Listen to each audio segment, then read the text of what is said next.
जब मैंने इस्लाम कबूल किया ना, उसके बाद एक ऐसा गम, शायद मैं ये समझता हूँ वो गम अब मेरे साथ मेरे कब्र तक जाएगी, लेकिन मैं नहीं चाहता कि कोई भी मेरा भाई जो है, मुझे मानता हो या ना मानता हो, कोई भी इस गम को लेकर के ना मरे। कि जब इस्लाम कबूल किया, घर से अलग हुआ, वालिदैन से दूर हो गया, काफी आजमाइशें गुजारी, और जब मुझे लास्ट में जब मेरे साथ कैंसर का जब मामला हुआ था, तो किसी तरीके से माँ तक ये खबर पहुंची। माँ छुप छुपा करके आई मिलने के लिए, कई सारी चीजें हुई, और अल्हम्दुलिल्लाह जैसी खिदमत हो सकी, क्योंकि उस वक्त मैं ऐसी पोजीशन पे नहीं था कि ना मैं माँ की खिदमत कर सकूं, क्योंकि मैं खुद एक माजूर था और माली एतबार से भी बहुत कमजोर था।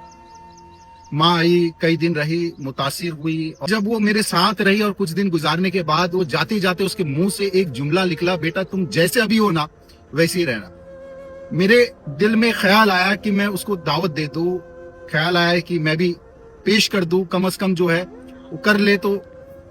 लेकिन खाली जहन में एक सवाल आया, अभी नहीं, अभी और मुतासिर करता हूं, कल कर लूंगा, परसों दे दूंगा। यही सोचने जो है ना, मुझे खामोश रहने पे मजबूर कर दिया, और वालदा निकल गई, चले गई। 2 दिन के बाद मैं अपने घर में तस्कीरा ऐसे ही कर रहा था कि वालदा को बात करते हैं करते, इतने देर में रात में मेरे पास खबर आई कि वालदा का हार्ट स्ट्रोक हुआ और वो डेथ कर गई। रोने लगा, घर गया किसी तरीके से, लेकिन वहां मैंने यही सोच के गया था जो होगा देखा जाएगा, लेकिन वालदा को आखिरी टाइम तक देख के आऊंगा। वालदा ऐसी लेटी हुई थी, उनके कदमों में जा करके, लेकिन आप समझते हैं ना, उस समय मैं रोया तो बहुत था, लेकिन मैं चाह के भी मैं अपने हाथों को बुलंद करके दुआ मगफिरत नहीं कर सका। फिर दिल में एक चीज याद आया कि काश मैं पहले थोड़ी कोशिश कर लेता तो शायद आज मैं उनके हक में दुआ भी कर सकता। मैं नहीं चाहता कोई इस बोझ से कब्र में जा।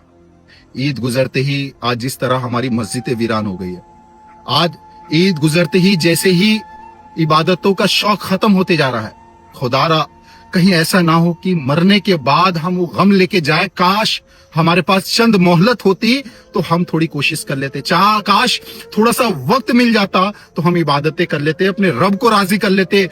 खुदारा अपनी जिंदगी में सुन्नतों को शामिल करो, अपनी जिंदगी में अल्लाह के हुक्म को बजा लाने की कोशिश करो, क्योंकि यही 2 चीजें हैं जो हमारे कब्र में निजात का जरिया बनेगी, वरना खसारे और हाई हाथ के अलावा कुछ नहीं होगा।